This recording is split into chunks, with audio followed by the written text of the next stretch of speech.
চকলেটে ভরপুর একটা মজাদার ডাব কেক আজকে আপনাদের সাথে শেয়ার করব। আশা করি এই রেসিপিটা দেখে আপনারা ঘরে বসে একটা মজাদার ডাব কেক তৈরি করতে পারবেন।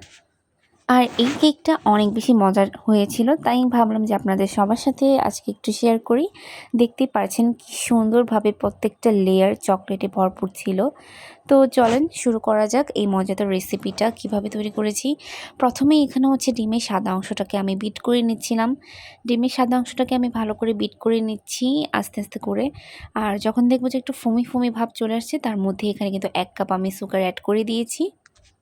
এখানে চিনিটা দেওয়ার পরে আমি আবারও হচ্ছে ভালো করে বিট করে নিচ্ছিলাম। আর এখানে আমি বিট করেছিলাম প্রায় 30 থেকে 40 সেকেন্ডের মধ্যে। তো দেখতে পাচ্ছেন কি সুন্দর একটা ডিমের মেরাং তৈরি হয়ে গিয়েছে। এখন হচ্ছে এর মধ্যে আমি মাখনটা ব্যবহার করছি। মানে বাটারটা দিয়ে দিলাম। বাটারটা দিলে কিন্তু টেস্ট কেকের অনেক বেশি ভালো হয়। এরপরে এখন হচ্ছে যে ডিমের কুসুমটা ছিল, সেই ডিমের কুসুম দিয়ে দিয়েছি। আর এখানে কিন্তু আমি ডিম দিয়েছি 3টা। আর এখানে যেহেতু আমি চকলেট কেক তৈরি করব, তাই চকলেট ইমালশনটাও কিন্তু আমি মাত্র দিয়ে দিলাম, দেখতেই পারছেন। তো এখন হচ্ছে শুকনো উপকরণগুলো দিব। এখানে কোকো পাউডার 1/4 কাপ দিয়েছি, ময়দা দিয়েছি 2 কাপের মতো। এখানে হচ্ছে বেকিং পাউডার দেওয়া হয়েছে। আর বেকিং পাউডারও কিন্তু হচ্ছে 2 টেবিল স্পুন দিয়েছিলাম। আর তারপরে হচ্ছে এখন ভালো করে আমি মিক্স করে নিচ্ছি। তো এখন হচ্ছে আমি ভালো করে মিক্স করে এর মধ্যে লবণ দিয়ে দিয়েছি, বেকিং সোডাও দিয়ে দিলাম। এখন হচ্ছে এই শুকনো উপকরণগুলো কিন্তু আমার চেলে নিতে হবে। এর মধ্যে এখন হচ্ছে আমি শুকনো উপকরণগুলো দিয়ে দিচ্ছি। এর মধ্যে কিন্তু আমি কফি পাউডার দিয়েছি। কফি পাউডার দিলে চকলেট কেকের টেস্ট অনেক বেশি ভালো হয়। এখন হচ্ছে আমি শুকনো উপকরণগুলোকে দিয়ে ভালো করে হচ্ছে মিক্স করে নিচ্ছিলাম।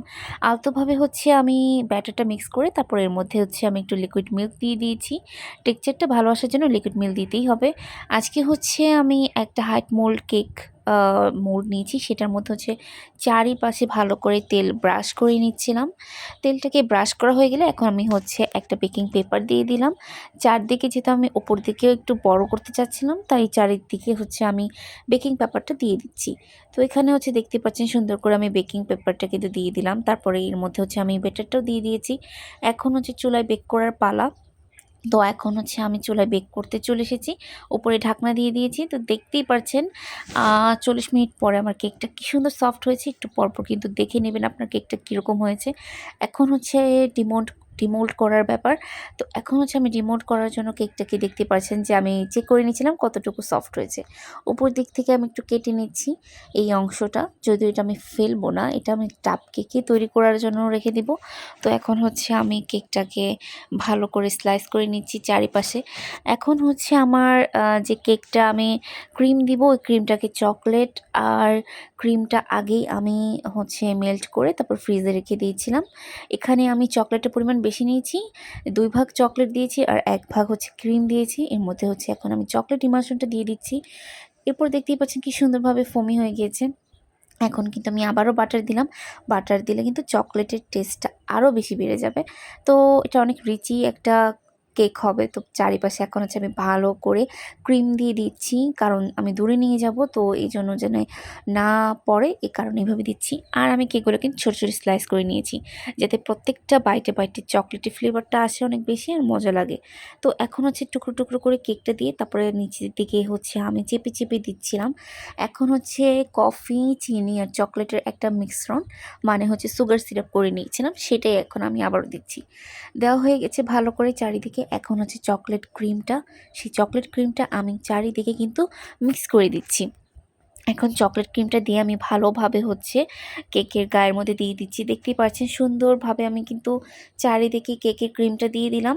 এখন হচ্ছে উপরের দিকে আমি কিছু গার্নিশ দিব। তো যেহেতু গার্নিশ দিব, তো আমি দেখে নিচ্ছিলাম যে ভালোভাবে আমি চকলেটের এই জিনিসটা কিন্তু দিতে পেরেছি কিনা, ক্রিমটা। তো এখন দেখতে পাচ্ছেন যে আমি চকলেটের গানাশটা দিয়ে চারিদিকে আবারও লেয়ার করে দিচ্ছি। আমি চাচ্ছিলাম চারিপাশে ভালোভাবে চকলেট চকলেট ফ্লেভারটা বেশি লাগে। যেহেতু এখন একটু শীতকাল চলেই আসছে, তো আমার ক্রিমটা বারবার জমে যাচ্ছিল আর হচ্ছে গানাশটা অনেক জমে যাচ্ছে। তো এখন চকলেট স্প্রিঙ্কেল যেটা আমি ঘরেই তৈরি করেছিলাম সেটাই কিন্তু চারিদিকে ছড়িয়ে দিচ্ছি। চকলেট স্প্রিঙ্কেলটা আমি দিয়ে দিলাম। এখন আমার হাতে তৈরি করে আরেকটা জিনিস দিচ্ছি, এটা হচ্ছে চকো চিপস।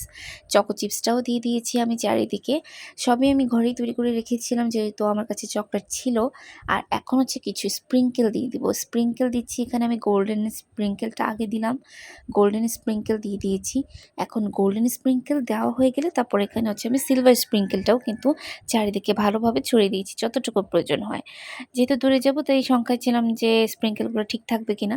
তো তৈরি হয়ে গেছে আমাদের মজাদার একটা টাপ কেক। আশা করি আপনারা সবাই ট্রাই করবেন। আর এত বেশি মজা হয়েছে এই টাপ কেকটা যে ট্রাই করবেন অবশ্যই নেক্সট টাইম আবার খেতে চাইবেন। আশা করি আপনাদের ভালো